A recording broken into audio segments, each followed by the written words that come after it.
Hello दोस्तों, तो आज है 9 मार्च 2024। 9 मार्च 2024।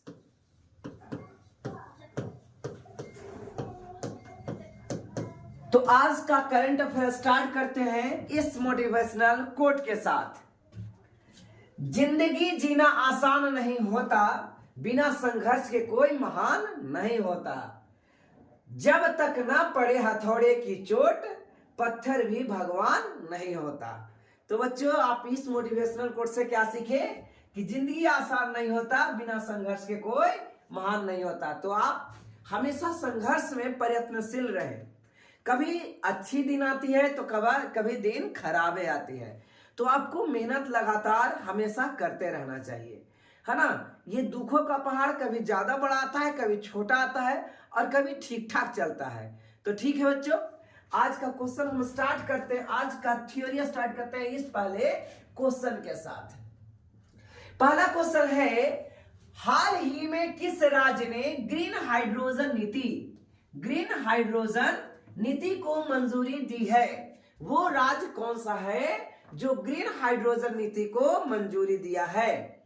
ऑप्शन है उत्तर प्रदेश, गुजरात, राजस्थान या फिर पंजाब। तो इसका राइट आंसर होगा उत्तर प्रदेश।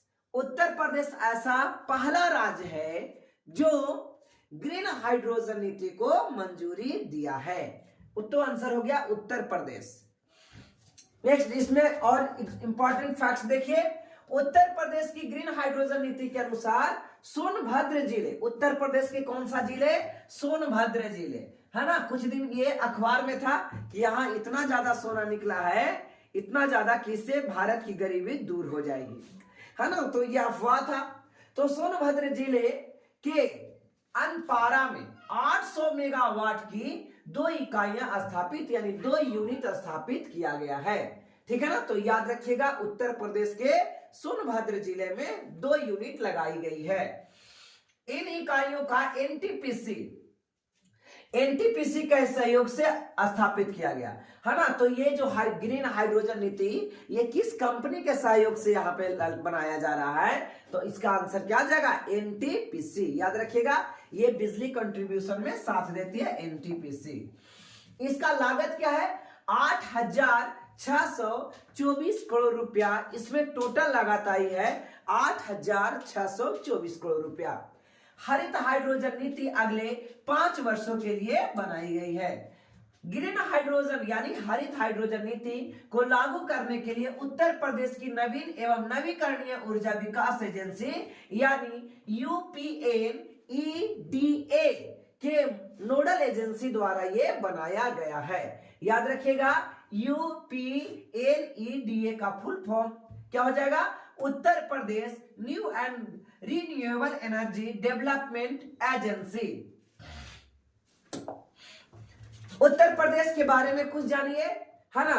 तो उत्तर प्रदेश में MYUVA योजना, ठीक है ना, माई युवा योजना उत्तर प्रदेश में लागू किया गया। और कुछ दिन पहले यह बताया गया था कि पीएम जन आरोग्य योजना के अंतर्गत 5 करोड़ आयुष्मान कार्ड जारी करने वाला भारत का पहला देश बना है। कुछ दिन पहले ये मैंने करंट अफेयर में पढ़ाया था बच्चों।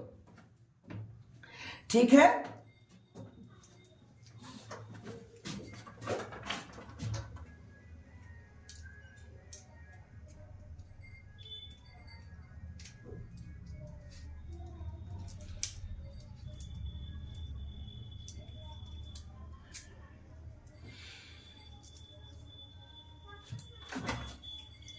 चलिए, और क्या है? मस्जिद मोहम्मद बिन अब्दुल्ला मस्जिद का निर्माण अयोध्या में किया गया है। अडानी समूह ने यूपी के कानपुर में देश के पहले गोला बारूद मिसाइल विनिर्माण परिषद का अनावरण भी किया गया है। किसके द्वारा? अडानी समूह के द्वारा। याद रखिएगा, ये सब कुछ इंपॉर्टेंट पॉइंट है जो पहले के क्लास में हो चुकी है। ठीक है। तो मेरा यही उद्देश्य रहता है कि पीछे वाली चीजों को भी रिकॉल कराते जाए, जिससे कि आपको ज्यादा परेशानी ना हो। ठीक है बच्चों।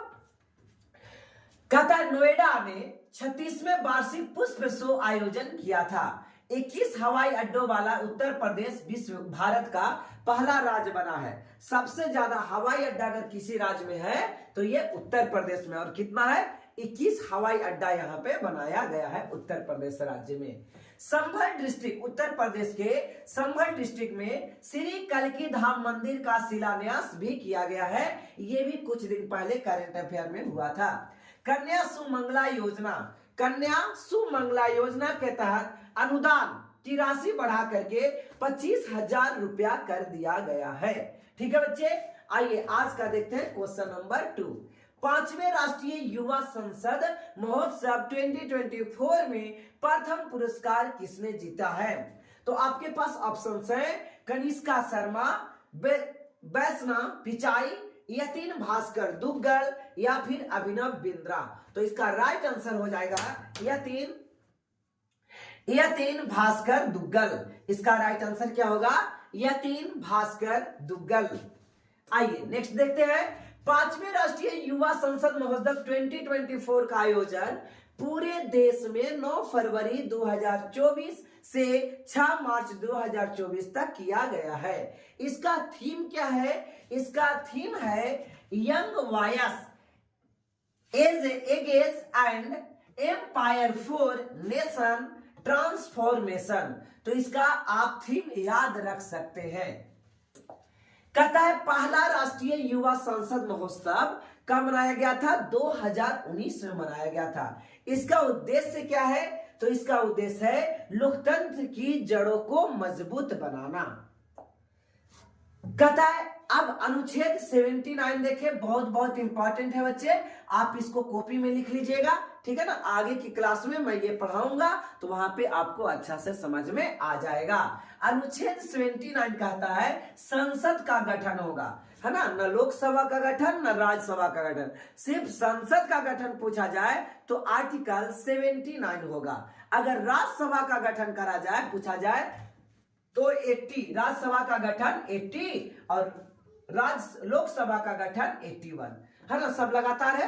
पहले संसद के गठन के बारे में तो 79, राज्यसभा के गठन बड़ा है ये सदन, तो राज्यसभा का गठन ये हो जाएगा 80 में और लोकसभा का गठन 81 में, याद रखेंगे। आर्टिकल 82 में क्या कहता है? प्रत्येक जनगणना के बाद पुनः समायोजन करना, है ना, यानी कि जब 10 साल के बाद जनगणना होगी तो इसके सीटों में हेर फेर करने की बात कही गई है। ठीक है ना। चलिए 83 क्या कहता है? सब संसद के सदनों की अवधि, संसद के सदन कितने दिनों का होगा, इसका अवधि का व्याख्या आर्टिकल 83 में है। आर्टिकल 84 में क्या है? संसद की सदस्यता के लिए योग्यता, कि संसद की सदस्यता जैसे 25 वर्ष या लोकसभा के लिए 25 वर्ष, राज्यसभा के लिए 30 वर्ष है। तो ये योग्यता की बात यहाँ पे किया गया है। और क्या क्या इसके साथ शर्त होना चाहिए तो इसकी भी चर्चा किया गया है। कौन सा व्यक्ति इसके लायक होगा, इसकी चर्चा भी इसी में योग्यता में किया गया है। आर्टिकल 85 क्या कहता है? संसद के सत्र सत्रावसान या विघटन, यानी कब संसद का सत्र शुरू होगा और कब संसद का सत्र या डिसॉल्व होगा, इसके बारे में जो चर्चा है वो आर्टिकल 85 में है। आर्टिकल 89 में है राज्यसभा के सभापति भारत के उप और राज्यसभा के सभापति और राज्यसभा के उपसभापति गण की चर्चा यहाँ पे होगी। ठीक है ना। अनुच्छेद 93 कहता है लोकसभा का अध्यक्ष और उपाध्यक्ष होगा। तो 89 और 93 ये 89 और 93, 89 और 93 ये दोनों याद रखें। ये राज्यसभा के सभापति उपसभापति की चर्चा करेगा और 93 होगा लोकसभा के अध्यक्ष और उपाध्यक्ष की चर्चा करेगा। ठीक है ना। चलिए आज का ये क्वेश्चन नंबर 3 कहता है राष्ट्रीय सांख्यिकी कार्यालय यानी NSO, NSO यानी national statistical office, national statistical office यानी NSO के अनुसार 2023 में भारत की बेरोजगारी दर गिरकर कितनी हो गई, यानी अब कितने लोग बेरोजगार हो गए, ये गिर करके अब कितना पर आ गया। तो आपके पास ऑप्शंस है 4.9%, 3.1%, 5.9% या 6.9%। तो इसका राइट आंसर आ जाएगा 3.1%। यानी एनएसओ के अनुसार भारत का बेरोजगारी दर घट करके 3.1% हो गया है। याद रखिएगा। देखिए एनएसओ के बारे में, राष्ट्रीय सांख्यिकी कार्यालय एनएसओ, ठीक है ना, के द्वारा नवीनतम रोजगार बेरोजगारी संकेतक रिपोर्ट जारी किया गया है, जिसमें भारत की बेरोजगारी दर पिछले साल 3.6 से घट करके 3.1 हो गया है। यानी जो पिछले साल 3.6 था वो इस बार 3.1 हो गया है, यानी 22 के मुकाबले 23 में। अभी 24 का रिपोर्ट आएगा बाद में। 2023 में ग्रामीण महिलाओं की बेरोजगारी दर 1.9% और ग्रामीण पुरुषों की बेरोजगारी दर 2.7% है। शहरी क्षेत्रों में महिलाओं का बेरोजगारी दर 7.5% और पुरुषों में बेरोजगारी दर 4.4% है। अब देखिए रिपोर्ट और रैंकिंग, और क्या क्या रिपोर्ट के अनुसार क्या क्या सूचकांक में हमारा स्थान है। तेंदुआ रिपोर्ट 2024 में भारत में तेंदुओं की संख्या 13,874 है। भारत में तेंदुआ की संख्या 13,874 है। विश्व बौद्धिक संपदा सूचकांक 2024 में भारत का स्थान जो है वो 42वां है। विश्व बौद्धिक संपदा सूचकांक यानी ग्लोबल इंटेलेक्चुअल प्रॉपर्टी, याद रखेंगे कि ग्लोबल इंटेलेक्चुअल प्रॉपर्टी में भारत का जो स्थान है वो 42वां है। हेनले पासपोर्ट इंडेक्स 2024 में भारत का 25वां स्थान है। लॉजिस्टिक परफॉर्मेंस इंडेक्स 2023 में भारत का स्थान जो है वो 38 है। ठीक है। ग्लोबल फायर पावर की अनुसार विश्व की सबसे शक्तिशाली सेना यूएसए की है और भारत का 4था स्थान आता है। भ्रष्टाचार सूचकांक 2023 में भारत का जो स्थान है वो 93 है। तो अभी हमारा देश भ्रष्टाचार के मामले में बहुत ही आगे है। ठीक है ना। आज का ये क्वेश्चन नंबर 4 कहता है नीति फॉर स्टेट्स प्लेटफॉर्म किसने लॉन्च किया है। नीति फॉर स्टेट्स किसने लॉन्च किया है। अमित शाह, अश्विनी वैष्णव, हरदीप सिंह पुरी या कैलाश विजयवर्गीय। तो इसका राइट आंसर हो जाएगा अश्विनी वैष्णव। अश्विनी वैष्णव नीति फॉर स्टेट प्लेटफॉर्म को लॉन्च किया। किसने लॉन्च किया। अश्विनी वैष्णव। ये हमारे रेल मंत्री और आईटी भी मंत्री हैं। इंफॉर्मेशन टेक्नोलॉजी मिनिस्टर ये है। और नीति आयोग के नीति फॉर स्टेट्स प्लेटफॉर्म को इन्होंने लॉन्च किया। इसे सुशासन और नीति के लिए डिजाइन किया गया है कि यहाँ पे शासन कैसा होना चाहिए, अच्छा हो, इसके लिए ये डिजाइन किया गया है। नीति आयोग के बारे में जान लीजिए। नीति आयोग का फुल फॉर्म होता है national institution for transforming India. याद रखेंगे, national institution for transforming India. NITI Aayog यानी नीति का full form national institution for transforming India. कहता नीति आयोग भारत सरकार की थिंक टैंक है, यानी विचार है। और इसके जो मुख्य होते हैं वो प्रधानमंत्री होते हैं। इसके अध्यक्ष कौन होते हैं। प्रधानमंत्री होते हैं। सरकार द्वारा ये नीतिगत इनपुट प्रदान करता है। इसकी स्थापना 1 जनवरी 2015 को हुई थी। इसकी स्थापना कब हुई। 1 जनवरी 2015 को हुई। नीति आयोग के बारे में जानिए। इसका मुख्यालय यानी हेड क्वार्टर्स नई दिल्ली में है। नीति आयोग का मुख्यालय हेड क्वार्टर जो होता है वो नई दिल्ली में है। इसके अध्यक्ष यानी प्रेसिडेंट नरेंद्र मोदी, यानी जो भी भारत के प्रधानमंत्री होंगे नीति आयोग के अध्यक्ष होंगे। इसके उपाध्यक्ष सुमन बेरी जी हैं। कौन है। सुमन बेरी जी। और इसके CEO chief executive officer BVR Subrahmanyam ji है। कौन है। BVR सुब्रमण्यम जी। और जल्दी में कौन सा पोर्टल लॉन्च किया गया, कौन सा एप्स लॉन्च किया गया है, इसके बारे में हम लोग यहाँ पे देखेंगे। हज सुविधा ऐप स्मृति ईरानी, हज सुविधा, इस बार आपको पता होगा कि स्मृति ईरानी जी सऊदी अरब में गए हुए थे, जहां पे लोग मक्का और मदीना में हज यात्रा के लिए जाते हैं, तो यहाँ भी गेट के पास यानी अंदर तक ये पहुंचे थे, जबकि किसी महिलाओं को यहाँ जाना, हिंदू महिलाओं को जाना वर्जित रहता था, और इस बार स्मृति ईरानी वहां गई थी। तो हज सुविधा ऐप स्मृति ईरानी के द्वारा लॉन्च किया गया है। प्रेस सेवा पोर्टल अनुराग ठाकुर के द्वारा लॉन्च किया गया है। कौन सा? प्रेस सेवा पोर्टल। स्वाति पोर्टल अजय कुमार सुद के द्वारा लॉन्च किया गया है। अपना चंद्रयान पोर्टल धर्मेंद्र प्रधान, जो अभी वर्तमान भारत के शिक्षा मंत्री हैं धर्मेंद्र प्रधान, इनके द्वारा लॉन्च किया गया है। ग्राम मंच ऐप पंचायती राज मंत्रालय द्वारा लॉन्च किया गया है। कौन सा? ग्राम पंचायत ऐप। आज का ये बच्चे क्वेश्चन नंबर देखते हैं 5।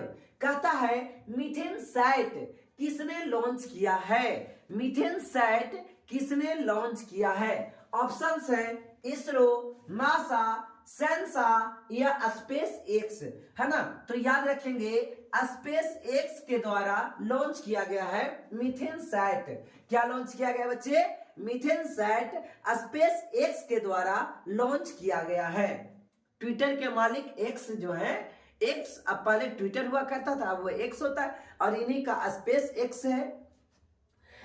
कहता एलन मस्क, इसके मालिक कौन है? Elon Musk. एलन मस्क की स्पेस कंपनी स्पेस एक्स ने प्रदूषणकारी तेल और गैस साइटों की निगरानी के लिए मीथेन सैट लॉन्च किया है। यह सैटेलाइट मीथेन उत्सर्जन को ट्रैक करेगा, यानी पता लगाएगा। मीथेन उत्सर्जन को यह पता लगाएगा, ठीक है। मीथेन सैट प्रतिदिन 15 बार पृथ्वी की परिक्रमा करेगा, यानी प्रतिदिन एक दिन में ये पृथ्वी की परिक्रमा 15 बार करेगा। पृथ्वी से 360 मील ऊपर ये स्थित है। कितना? 360 मील ऊपर ये स्थित है, याद रखेंगे।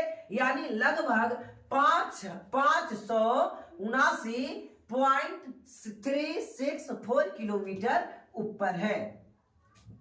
स्पेस एक्स कंपनी के बारे में जान लीजिए, और बच्चे इसको अपने नोटबुक में नोट भी कर लेंगे, बहुत बहुत इंपॉर्टेंट है स्पेस एक्स के बारे में, है ना। इलन मस्क की, यूएसए के एक धनी व्यक्ति इलन मस्क की ये कंपनी है। पूरा नाम space exploration technologies corporation. Space x का पूरा नाम है space exploration technologies corporation. Company की स्थापना 2002 में किया गया था, एलन मस्क द्वारा किया गया था। इस कंपनी की स्थापना यानी स्पेस एक्स कंपनी की स्थापना 2002 में एलन मस्क द्वारा किया गया था। काम, इसका काम क्या है? अंतरिक्ष यान बनाना, सैटेलाइट लॉन्च करना। स्पेस एक्स कंपनी के बारे में और जानते हैं। इसका मुख्यालय जो है वो यूएसए के शहर कैलिफोर्निया में अवस्थित है। यूएसए के शहर America, United state of America के शहर कैलिफोर्निया में इसका हेडक्वार्टर यानी मुख्यालय अवस्थित है। स्पेस एक्स रॉकेट का नाम है फाल्कन 9 और फाल्कन हैवी रॉकेट, है ना। इसी रॉकेट से ये अंतरिक्ष में सैटेलाइट को भेजा करता है। तो इसके पास 2 रॉकेट हैं, फाल्कन 9 और फाल्कन हैवी रॉकेट। फाल्कन 9 और falcon heavy rocket. Methane gas के बारे में, इसका सामान्य सूत्र जो होता है वो CH4 होता है। आपने पढ़ा होगा CH4 इस प्रकार से, यहाँ हाइड्रोजन के 4 बॉन्ड होंगे। हाइड्रोजन से कितने बॉन्ड होंगे? 4 बॉन्ड होंगे, और 109.8 या 109 डिग्री 8 मिनट का ये एंगल बनाता है। कितना?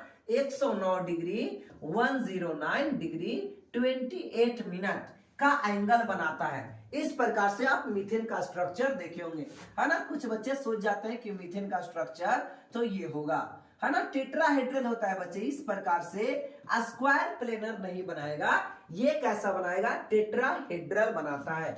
यानी का हाइड्रोजन के बीच का जो बॉन्ड होगा वो 109 डिग्री 28 मिनट का होगा। तो ये मीथेन के बारे में हो गया। यह एक हाइड्रोकार्बन है, साधारण हाइड्रोकार्बन है।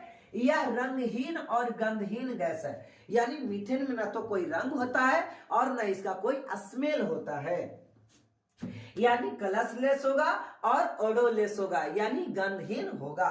मीथेन गैस एक ग्रीन हाउस गैस है ना, याद रखेंगे कि मीथेन गैस एक ग्रीन हाउस गैस है।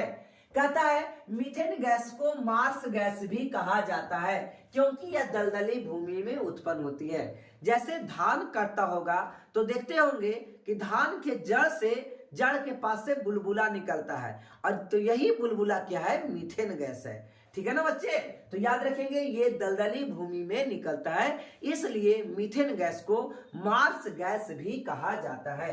प्राकृतिक गैस का प्रमुख घटक के रूप में मीथेन गैस होता है। अब टेक्नोलॉजी से संबंधित और कुछ बात समझने की कोशिश करते हैं।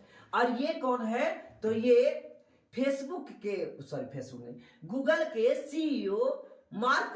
सीईओ सुंदर पिचाई है। कौन है ये, सुंदर पिचाई।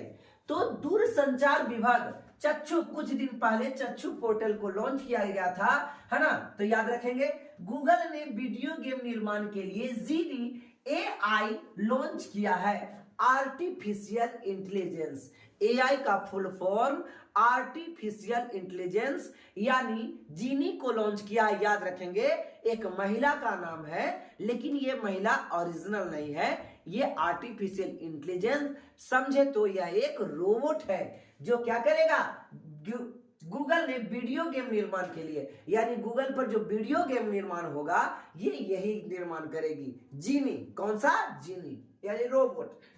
आईआईटी और रिलायंस इंफोकॉम ने मिलकर हनुमान एआई मॉडल बनाया है, यानी जो मॉडल एआई का यहाँ पे जीनी था, तो यहाँ पे एक जो मॉडल तैयार किया गया वो हनुमान का फिगर रहेगा, है ना। ये भी एक रोबोट ही होगा।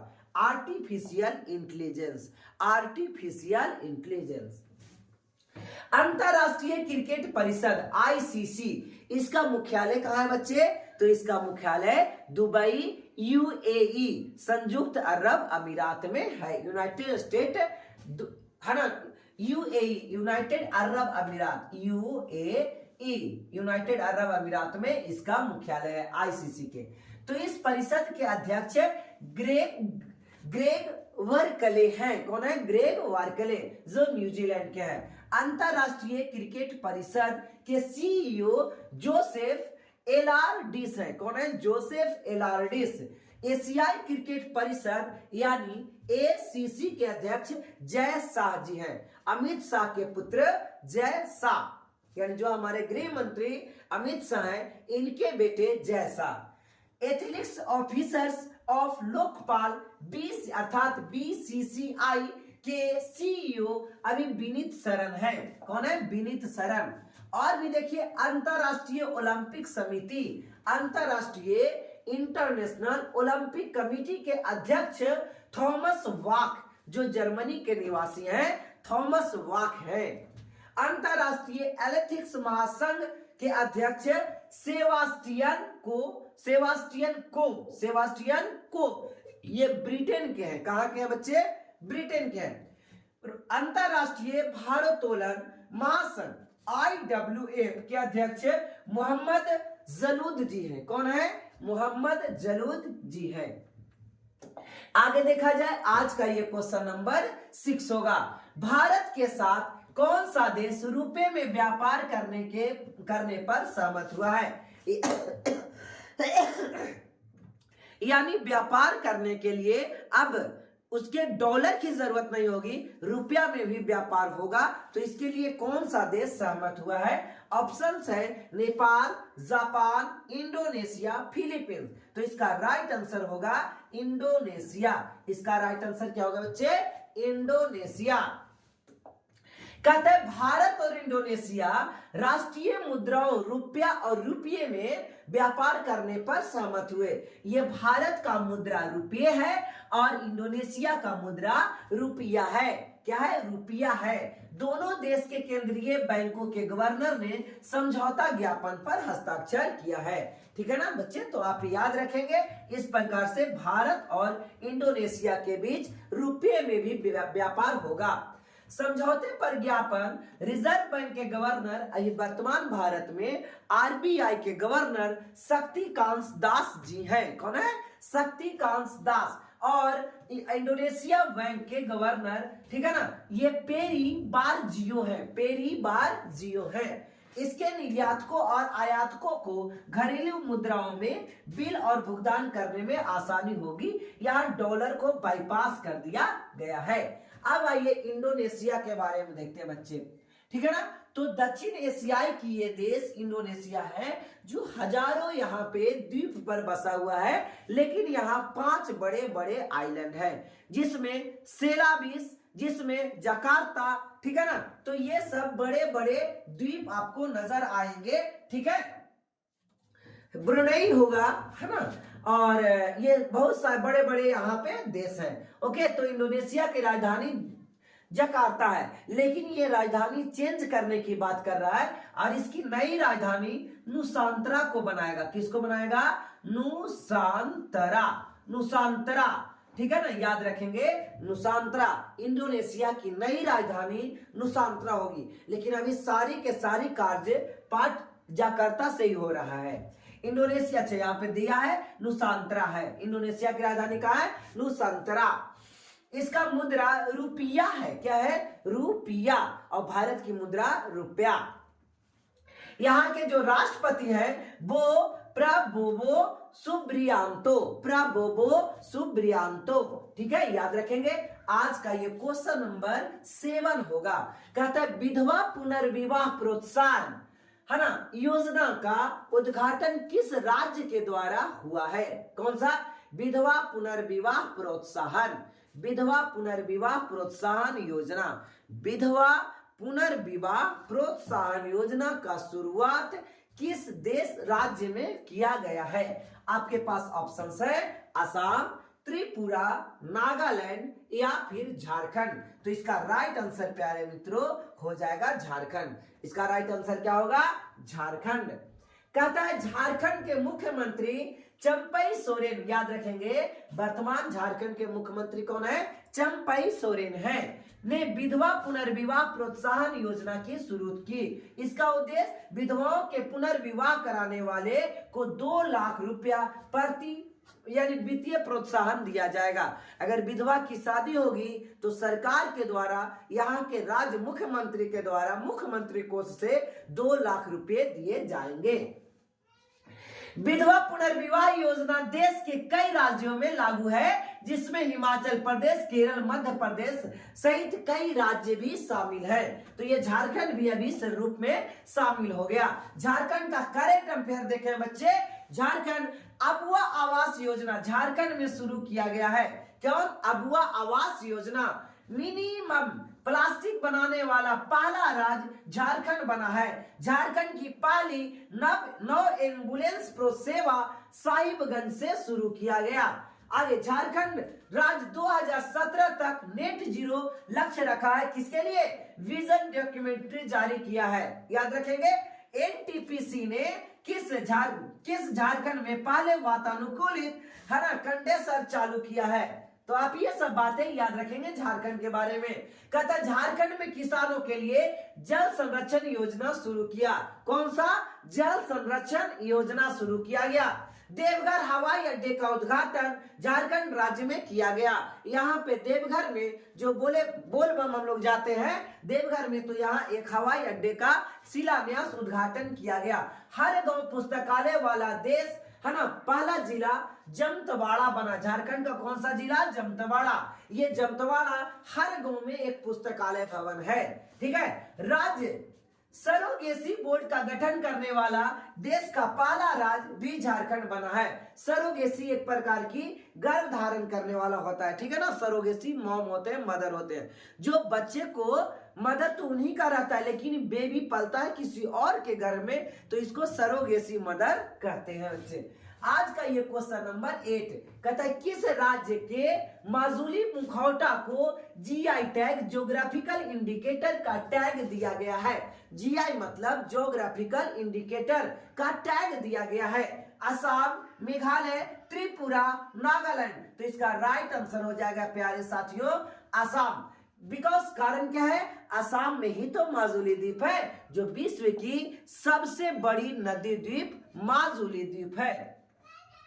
असम में माजुली मुखौटा और पांडुलिपि पेंटिंग का जीआई टैग प्रदान किया गया है। माजुली मुखौटा और पांडुलिपि पेंटिंग, इस प्रकार से माजुली मुखौटा है बच्चे। ये क्या है, माजुली मुखौटा। कहता है इसका उद्देश्य पारंपरिक शिल्प को पुनर्जीवित करना और उसको बढ़ावा देना।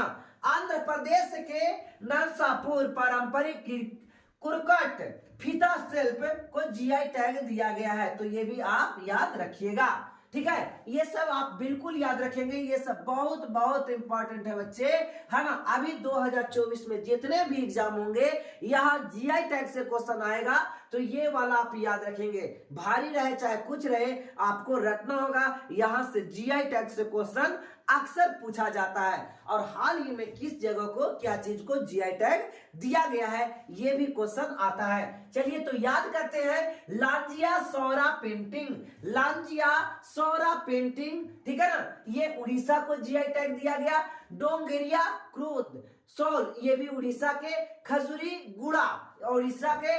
ढेकनाल मगजी, उड़ीसा के। चांदी तरकासी, अभी कुछ दिन पहले चांदी तरकासी के बारे में पढ़े थे, तो इसको भी जीआई टैग का दर्जा दिया गया है। जनवरी 2024 में पश्चिम बंगाल में किस किस को जीआई टैग का दर्जा दिया गया, तो देखेंगे तंगेल साड़ी, कौन सा साड़ी, तंगेल साड़ी, गादर साड़ी, रामधुनी पागल चावल, सुंदरबन साद और लौंजिया सौरा पेंटिंग। ये दो जगह के लौंजिया सौरा पेंटिंग, एक उड़ीसा का भी है और पश्चिम बंगाल का भी है। तो ये जीआई टैग यानी ज्योग्राफिकल इंडिकेटर का दर्जा दिया गया है। आगे देखते हैं, हस्त निर्मित कालीन, ये अरुणाचल प्रदेश, हस्त निर्मित हाथ से बनाया हुआ कालीन, इसकी अरुणाचल प्रदेश को जीआई टैग दिया गया है। वांचो लकड़ी अरुणाचल प्रदेश, केकीर अदरक अरुणाचल प्रदेश, पेम्पा मोनपा हैंडमेड कागज, मोनपा हैंडमेड हाथ से बना हुआ कागज उत्तर अरुणाचल प्रदेश। अब ताई खामती ये उत्तर प्रदेश को जीआई टैग दिया गया है। क्या है GI tag, geographical indicators, geographical indication या इंडिकेटर, इसको कहेंगे जीआई टैग। इस प्रकार से इसको, है ना, आज के स्पॉन्सर जो है वो अतुल्य भारत की अमूल्य निधि के अनुसार जीआई टैग दिया जाता है। जीआई टैग या भौगोलिक संकेतक टैग उन उत्पादों के लिए दिया जाता है जहां वो किसी विशिष्ट भौगोलिक स्थान पर उत्पन्न होते हैं, जिससे उसका डिमांड और ज्यादा बढ़ जाता है, ठीक है ना। तो बिहार में भी शाही लीची को जीआई टैग दिया गया है और मखाना को भी जीआई टैग दिया गया है। भौगोलिक संकेतक अधिनियम 2003 से प्रभावित हुआ जीआई टैग। पहला जीआई टैग दार्जिलिंग चाय को 2004 में दिया गया था, यानी 2003 से जीआई टैग देना स्टार्ट होगा और 2004 में पहला जीआई टैग दार्जिलिंग चाय को दिया। आप बता सकते हैं क्या दार्जिलिंग किस राज्य में अवस्थित है, तो दार्जिलिंग उत्तर प्रदेश में है, लेकिन आप देखोगे सिक्किम के बॉर्डर पर दार्जिलिंग आपको मिलेगा। तो फर्स्ट जीआई टैग का दर्जा दार्जिलिंग चाय को दिया गया है। आज का ये क्वेश्चन नंबर 9 है, अंतरराष्ट्रीय महिला दिवस कब मनाया गया। अंतरराष्ट्रीय महिला दिवस कब मनाया गया, है ना। When is International Women's Day celebrated, 8 March, 7 March, 5 March, 6 March. तो इसका राइट आंसर हो जाएगा प्यारे बच्चे 8 मार्च। 8 मार्च को अंतर्राष्ट्रीय महिला दिवस मनाया जाता है। कहता है हर साल 8 मार्च को विश्व भर में अंतर्राष्ट्रीय महिला दिवस मनाया जाता है। इस दिवस को वैश्विक स्तर पर पहली बार 1911 ईस्वी में मनाया गया था। इसके बाद 1977 में यूनाइटेड नेशन के तरफ से अंतर्राष्ट्रीय महिला दिवस को मान्यता प्राप्त कर दी गई। ठीक है, महिलाओं की उपलब्धियों के लिए जश्न मनाने और महिलाओं के समानता के बारे में जागरूक बढ़ाने के लिए यह दिवस मनाया जाता है। इसका 2024 का थीम क्या है? महिलाओं में निवेश करें, प्रगति में तेजी लाए। महिलाओं में निवेश करें और प्रगति में तेजी लाए, इस साल का यह थीम है। ठीक है, महिलाओं से संबंधित कुछ इंपॉर्टेंट दिवस। राष्ट्रीय महिला दिवस 13 फरवरी और विश्व महिला दिवस 8 मार्च। याद रखेंगे, दोनों में कंफ्यूजन नहीं करना। राष्ट्रीय महिला दिवस ये रहेगा भारतीय महिला दिवस या राष्ट्रीय महिला दिवस तो 13 फरवरी। ठीक है, और विश्व महिला दिवस 8 मार्च को मनाया जाता है। अंतर्राष्ट्रीय बालिका दिवस 11 अक्टूबर। अंतर्राष्ट्रीय बालिका दिवस 11 अक्टूबर। महिला समानता दिवस 26 अगस्त। अंतर्राष्ट्रीय महिला स्वास्थ्य दिवस 28 मई को मनाया जाता है। अंतर्राष्ट्रीय ग्रामीण महिला दिवस 15 अक्टूबर। भारत में राष्ट्रीय बालिका दिवस 24 जनवरी। विज्ञान में महिलाओं और लड़कियों का अंतर्राष्ट्रीय दिवस 11 फरवरी को मनाया जाता है। याद रखेंगे ये सब क्वेश्चन महिलाओं से संबंधित कुछ करंट अफेयर।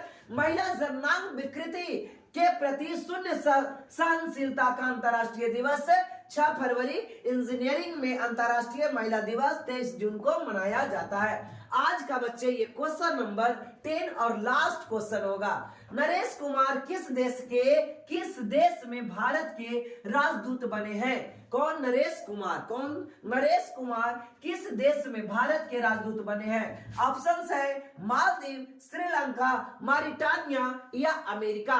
तो इसका राइट आंसर हो जाएगा प्यारे मित्रों मॉरिटानिया। ठीक है, तो मॉरिटानिया के नए राजदूत, मॉरिटानिया में भारत के नए राजदूत किनको बनाया गया? नरेश कुमार को बनाया गया। आइए देखते हैं, ये भारत का फ्लैग है बच्चे और ये मॉरिटानिया का फ्लैग है। कहता है भारत मॉरिटानिया के बीच 2019-20 में द्विपक्षीय व्यापार है ना, तो कितना पहुंच गया? 94.53 मिलियन डॉलर पहुंच गया।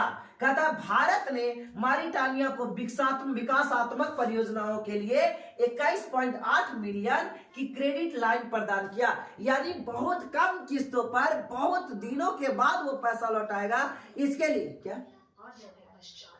इसके लिए आपको क्रेडिट लाइन दिया जाता है जो कम दरों पर आपको लोन दिया जाएगा और बहुत दिनों के बाद चुकाना होगा। आइए इसका देखते हैं। मॉरिटानिया की राजधानी कौन है? नौकचौक। कहता है मॉरिटानिया के बाद उत्तर पश्चिमी अफ्रीका का ये देश है मॉरिटानिया। ठीक है ना, इसकी राजधानी नौकचौक है। कहता है इसकी मुद्रा मॉरिटानियन ओंगोइया है। कहता है इसके राष्ट्रपति मोहम्मद औलाद गजोनी। आधिकारिक भाषा अरबी है। यहाँ की आधिकारिक भाषा क्या है? अरबी है। तो आज का हमने टोटल 10 क्वेश्चन कंप्लीट कर लिए, बहुत धीरे धीरे ढंग से, और हमने 10 क्वेश्चन आज कंप्लीट किए। एक छोटा सा आप नोट्स बनाने की कोशिश करेंगे। आप देखेंगे कि 1 से 2 महीना होते होते आपका बहुत बढ़िया करंट अफेयर यहाँ से बनने वाला है। ठीक है साथियों, तो कोई भी वनडे एग्जाम के लिए इससे ज्यादा करंट अफेयर का क्वेश्चन नहीं आ सकता। बहुत डीप में यहाँ पे बाइलैंग्वेज चर्चा किया जाता है, हिंदी और इंग्लिश दोनों माध्यमों में। इसके अलावा स्टैटिक्स पोर्शन को भी ध्यान में रखकर इस करंट को लेने की कोशिश करते हैं।